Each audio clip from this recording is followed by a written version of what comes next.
एक बार इधर आ तो सही, फिर देखते हैं यही दिखाई देगा और मैं ऐसा हूं, फिर वो रुचि कैसी होगी? अभी बाहर में कैसी रुचि है? ये मेरा लड़का, ये मेरा व्यवसाय, ये मेरी पत्नी, ये मेरा मकान, ये मेरी संपदा। और फिर इसमें रुचि नहीं रहेगी, रुचि एक तरफ रहती है, चाहे तो उधर रहे चाहे इधर रहे, एक तरफ रहती है रुचि। रुचि का स्वभाव है? हाँ जी, हाँ जी। रुचि माने प्रीति है। तो अब प्रीति इधर पड़ी हुई है ना सब में, और इधर की हो जाए तो फिर इसमें प्रीति हो जाएगी, फिर उधर से प्रीति हट जाएगी। एक बार देख तो सही है। और वो ज्ञान, ज्ञान में ऐसा कहते हैं ज्ञान सबको जाने, तो सबको जाने तो अपने तरीके को पर्याय हो गए, परके तरीके को पर्याय हो गए। अब सात तत्व को जाने क्या नहीं जाने, तो सात तत्व है कहाँ कि यही है। तो अपनी परिणति में जो आश्रम है उस आश्रम को जाने के नहीं जाने, मने रागाधिक भाव। तो उन्हें कैसा जाने? स्व पर नहीं जाने कि पर नहीं जाने? ये वो पर नहीं जाने, पर नहीं जाएंगे। और जो अपनी पर्याय में जो संबंध जरा प्रकट हुए हैं वे किसके हैं? वे अपने हैं, क्योंकि अपने स्वभाव के आश्रय से प्रकट हुए, उनको अपना जाना है, राग को अपना। और दोनों पर्याय में एक ही समय की पर्याय में दोनों भाव, आश्रय भाव और संबर भाव, दोनों भाव, बंध भाव और निर्जर भाव, दोनों भाव सबको जाने। और मोक्ष कैसा होता है उसको जाने।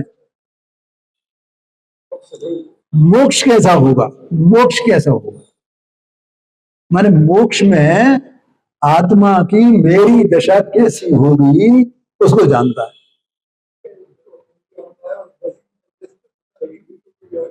है जी। हाँ जी, हाँ जी, हाँ, बस वो पूर्णता होगी उसकी, वो वैसी वैसी दशा साथ ही अनंत काल के लिए। अब इसमें लौटना नहीं है। बोलो भैया, समझ में आ रहा है? अरे ये तो कोई शांति से चित्त को एकाग्र करके बिना किसी पक्षपात के मध्यस्थ होकर के थोड़ा जीव समझे तो उसे समझ में आ जाए कि हाँ वास्तव में ऐसा ही है। लेकिन जीव को पक्षपात पड़ा हुआ अनादि का है, बहुत मुश्किल है। हाँ, जब होएगा तब होएगा। हाँ, कुछ नहीं, कुछ नहीं। आगे सुने, ऐसा ज्ञेय स्वभाव और ज्ञान स्वभाव ऐसा आत्मा का है। ये यहां बात हुई। अब देखो, गुरुदेव जी का भी अपन ने पढ़ लिया है, और पढ़ना हो तो और बताओ। गुरुदेव जी 8-8 10 पेज हैं उसमें, किसी किसी में ज्यादा भी है। और हाँ, हाँ जी, हाँ जी, कोई ऐसा नहीं है कोई एक वाक्य में दो वाक्य में, एक पेज में 2 पेज में हो, ऐसा नहीं है। हाँ, देखो क्या है, ये जो मैं बोल रहा हूँ ना, ये गेज इस पर, इसे उस पर क्या नाम है, शक्ति पर, ये 15 नंबर की जो शक्ति है, तो ये जो मैं बोल रहा हूँ इसको आप कलेक्ट करके और इसको लिखो, मैंने वो टाइप करके और तैयार कर दो, तो कितने पेज होंगे पता है? हाँ, अभी तक कम से कम 50-60 पेज हो जाएंगे उस पर। आज के व्याख्यान में कम से कम 10 पेज तो हो जाएंगे, इससे कम नहीं रहेंगे। समझ, 1 घंटे कोई व्यक्ति लगातार बोलता है ना, तो 15-16 पेज में वो आता है उसका कथन। ये समझ लो, क्या वो डॉक्टर साहब का हो चाहे किसी का भी देख लेना, 15-16 पेज का रहता है सुगुरुदेव जी, ऐसा समझना। तो अब ये 15 नंबर की शक्ति के बाद अब 16 नंबर की शक्ति। एक एक शक्ति आश्चर्यकारी है, आश्चर्यकारी मतलब तो जो एक एक शक्ति जिसकी आश्चर्यकारी है, तो वो कितना आश्चर्यकारी होगा। वो एक वो है ना, जिसकी रचना इतनी सुंदर, तो वो कितना सुंदर है। हाँ, हाँ, चर्चा इतनी सुंदर है, हाँ, और रचना रचना माने ये इतने ऐसे ऐसे गुण, तो वो कितना सुंदर होगा। आश्चर्य माने, इसलिए गुरुदेव सिंह और बेंचली ने एक वो बोल निकाला भैया, मुझे लगता है शायद इससे पहले कहीं जिनवाणी में आया हो तो आया हो, तो वो चैतन्य चमत्कार माने ये वस्तु क्या है, ये आत्मा स्वयं चैतन्य रूपी चमत्कार है। ये चमत्कार है, नहीं है। मैं ये कहता हूं ये नहीं होता इस विश्व में, माने जीव नहीं होता तो बोले ये सब क्या होता था, किसका आश्चर्य होता। तो किसी का कोई आश्चर्य नहीं है। सबसे बड़ा चमत्कार आश्चर्य ज्ञान का है, अद्भुतता ज्ञान की है। बाकी तो ये सब मुर्दे हैं ना, देह मनवाणी में क्या है, ये मुर्दे हैं सब, इस पर हम दुरुपरिणाम रहे हैं सब, इनमें है क्या, कोई नहीं जानता। दूसरी बात, जैसे ये ज्ञान है तो ज्ञान, ये जब तक ज्ञान को स्वयं ज्ञान की महिमा नहीं आई, नहीं आती, मान लो ये नहीं आती, तब तक ये पर की महिमा कर रहा है ना। तो उनकी पर की महिमा करने पर भी इसे पर से सुख प्राप्त का निमित्त बनता है कोई, पर इसको या दुख का ही निमित्त बन रहा है, दुख का ही निमित्त बन रहा है, क्लेश का ही निमित्त बन रहा है, क्यों भी पर है। जब ये ज्ञान स्वरूप अपने आत्मा को जाने तब इसको सुख प्रकट होता है। उससे पहले तो वो भाई वो मान्यता में ऐसा माना कि मैं इससे सुखी हो गया, इससे सुखी हो गया, इससे सुखी हो गया।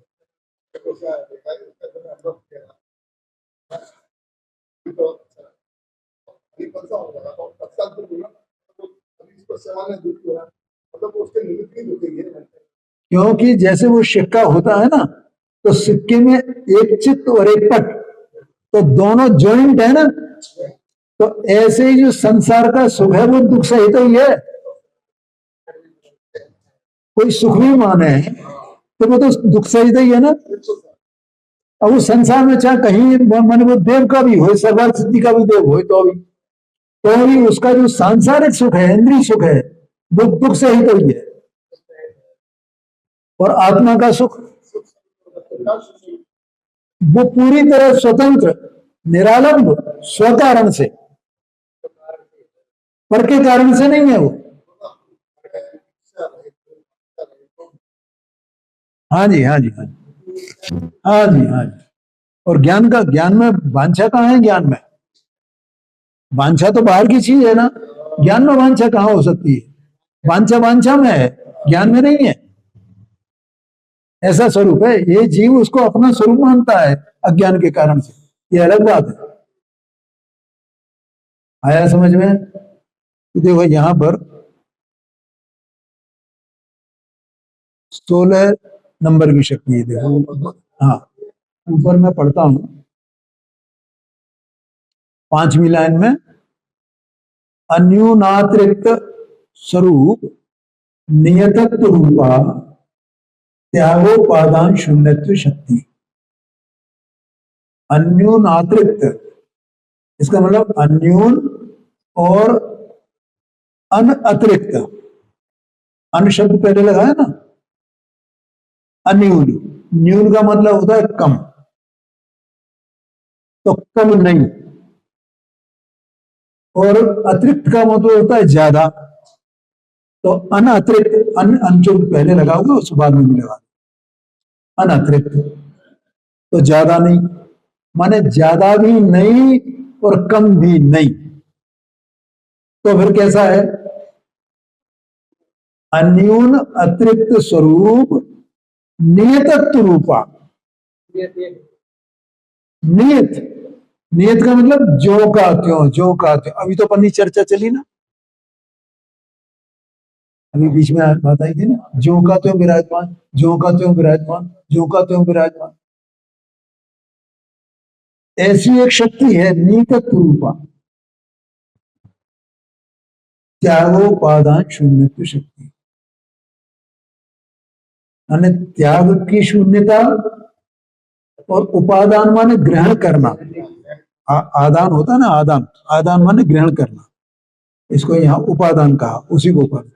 तो एक उपादान तो वो है, उसका अर्थ अलग है,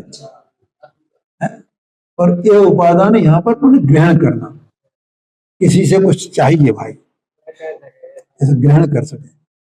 तो ऐसा आत्मा जो वस्तु है, उसमें एक ऐसी शक्ति है कि जिसके कारण से इसकी जो शक्ति है ना, स्वभाव है, स्वरूप है, वो ज्यों का त्यों, ज्यों का त्यों, ज्यों का त्यों कायम रहता। ये त्याग से और उपादान से शून्य है, रहित है। ना तो ये कुछ ग्रहण कर सकता है बाहर से, ना अपने में से किसी को कुछ दे सकता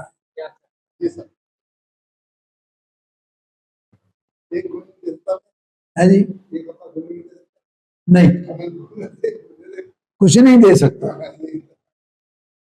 है। बाहर में अपन जो ये जो मतलब व्यवहार से ये जो 28 गुण वगैरह जो होते हैं ना, इस पे जीव पे दया करो, इसको बचा लो, ये कर लो, ये कर लो, ऐसा होता है ना। तो ये जीव कैसे कर सकता है? ये जीव किसी को बचा सकता है, किसी को दया कर सकता है, किसी को मार सकता है। बंध अधिकार है ना, उसमें तो ये आया ना कि तू किसी को आयु कर्म दे सकता है।